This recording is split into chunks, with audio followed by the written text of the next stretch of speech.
तो जींद में अपनी पार्टी के उम्मीदवार का प्रचार करने पहुंचे लोकतंत्र पार्टी के संरक्षक राजकुमार सैनी ने चुनाव में पैसे का खेल खेलने का आरोप लगाया। उन्होंने कहा है कि उन्हें और उनकी पार्टी के उम्मीदवार को पैसों का प्रलोभन दिया जा रहा है। राजकुमार सैनी से बात की हमारे संवाददाता महेश कुमार ने। बांगर के चुनावी रण में लोकतंत्र सुरक्षा पार्टी के अध्यक्ष ताल ठोकते नजर आ रहे हैं, जनता से वोट की अपील कर रहे हैं। राजकुमार सैनी जी इस वक्त हमारे साथ मौजूद हैं। राजकुमार जी, बड़े बड़े नाम इस चुनावी रण में सामने आए हैं, ऐसे में किस तरीके से आप अपने चुनाव प्रचार को आगे बढ़ाएंगे, क्योंकि आगे की डगर तो बहुत मुश्किल है।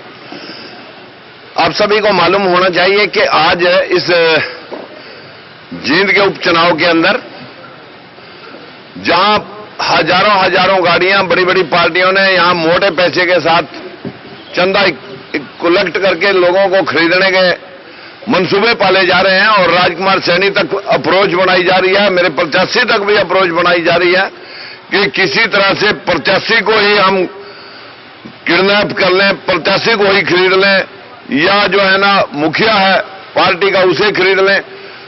बीजेपी ने भरसक प्रयास कर लिए, लेकिन मैं और आश्रय जी और हमारे कार्यकर्ता जिन लोगों ने इस पार्टी को खून से सींच रखा है वो चट्टान की तरह मजबूत खड़े हैं। कुछ एक दो उसके भूखे लोग थे, उन लोगों को तोड़ करके उन लोगों बीजेपी के लोगों को ऐसा लगा कि शायद हमने रण जीत लिया। अब इनको कुत्ते की जात उन लोगों को कोई नहीं पूछ रहा। लोग जब गांव में जाते हैं तो उनको जूते मारते हैं। इस चुनावी रण के अंदर आज हमारा पूरा बैकवर्ड समाज, पूरा ब्राह्मण समाज और 36 बिरादरी के लोग, जो लोग हमारा कल उपहास उड़ाने के लिए देख रहे थे, आज उनके पसीने छूटे हुए हैं। बीजेपी तो राजकुमार सैनी की अफवाहें उड़ा करके राजकुमार सैनी हमारा है, हमारी बी टीम है, राजकुमार सैनी 25 तारीख को हमारे प्लेटफार्म पर आ जाएगा, हम उसे 1000 करोड़ में खरीद लेंगे।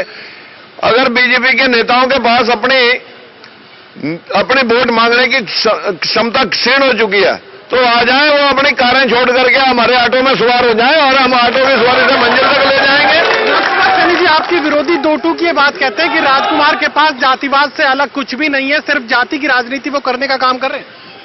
मैंने जनता को विश्वास दिलाया कि अगर जनता ने हमारे को जींद सीट के ऊपर काबिज कराया तो हम आने वाला आम जनरल इलेक्शन उसमें 70 सीट से हरियाणा विधानसभा में उपस्थिति देंगे और 70 सीटों से जब हमारे पास हाथ में राजनीति होगी, हम एक परिवार में एक रोजगार और 100% आरक्षण, किसान और मजदूर की इकट्ठी रोजगार नीति के माध्यम से हम जनता को अपनी तरफ, आज हमारे तरफ जो लोग भेदभाव और गुंडागर्दी के से त्रस्त हैं वो पूरे समाज आज गांव में अपने आप वोट मांग रहे हैं। हमें वोट मांगने से पहले जनता हमारे से पहले वहां पर वोट मांगती दिखाई देती है, इसलिए हमें कोई चिंता नहीं है। आज हम 50 पैसे में अकेले हैं और 50 पैसे में सारी पार्टियां। एक राजनीतिक परिवार के कुछ वीडियो सामने आए हैं, उसके बाद जनता से भी कुछ बात कहने की वो बुजुर्ग कोशिश कर रहे हैं। इन शब्दों के मायने क्या निकाले जाए? देखिए, ओम प्रकाश चौटाला ने जो पोते अपने बाप को, अपने चाचा को, अपने दादा को बर्दाश्त नहीं कर सकते राजनीति में, वो इन लोगों को तो कैसे बर्दाश्त कर सकते हैं। आज उनकी माता श्री आंसू निकाल करके उस दादी ने जब बद्दुआ दी कि वो मेरी अर्थी को भी हाथ ना लगाए, जो लोग इतने स्वार्थ में अंधे हो चुके हैं। दुख की बात यह है कि जिस प्रकार का माहौल ओम प्रकाश चौटाला ने अपने परिवार में अपने भाइयों के साथ किया, उसी प्रकार का माहौल आज उस परिवार के अंदर मौजूदा उन्हीं के बच्चे उनके लिए वो खाई तैयार कर रहे हैं। विनोद आश्री जी, आप मुझे बताइए चुनावी समीकरण किस तरीके के बन रहे हैं, क्योंकि बड़े बड़े नाम चुनावी रण में हैं। देखिए, 2 तारीख से मैं इलेक्शन के अंदर उतरा हुआ हूं और जहां भी मैं गया, सारे विधानसभा क्षेत्र में, गांव में, शहर में, गली में, नुक्कड़ पे सभी लोगों में पूरा जोश है और जोश से ही मेरी मदद कर रहे हैं। और मुझे विश्वास है कि आने वाली जनता लोकतंत्र सुरक्षा पार्टी के चुनाव चिन्ह ऑटो रिक्शा पर ज्यादा से ज्यादा संख्या में वोट देकर मुझे कामयाब बनाएगी। मुझे ये बता दीजिए, सबसे बड़ा मुद्दा कौन सा है जिसे जनता पसंद कर रही है, जिससे आपके खाते वोट आ जाएंगे?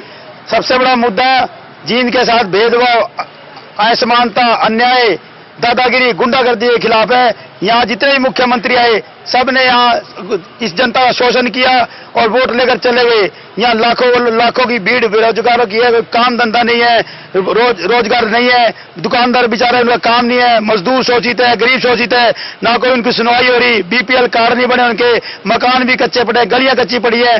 तो इन सभी मुद्दों को लेकर हमारी पार्टी लोकतंत्र सुरक्षा पार्टी लोगों के बीच में जा रही है।